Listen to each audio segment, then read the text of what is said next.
Достар, бүгін біз осындай дәмді шоколад ірімшік сүзбесін дайындаймыз.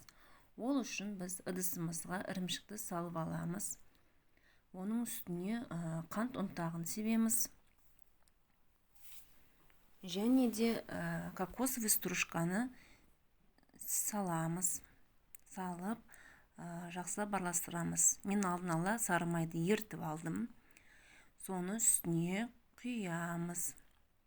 Құйып жақсылап араластырамыз. Басында қасықпен, одан кейін қолмен жақсылап біркелкі араластырып жасап аламыз, араластырып аламыз. Араластырып алғаннан кейін қолмен сопақшалау келген форманы жасаймыз. Ол формамыз бәрі біркелкі болу керек.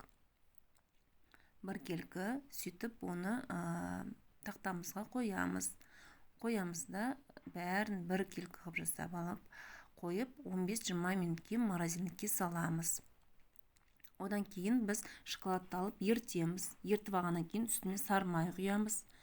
Алдын ала мен жаңғақты майдалап алып, үстіне саламыз. Салып, жақсылап араластырамыз.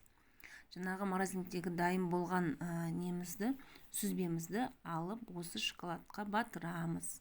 Ол үшін біз сүзбені алып зубочисткамен тығып аламыз да шоколадқа батырамыз. Батырып тимеген жерлерін қасықпен құйып, осылай жасап тақтамызға қайтадан қоямыз. Бәрін осылай жасап болғаннан кейін бәрі біркелкі шығады. Көрдіңіздер ма?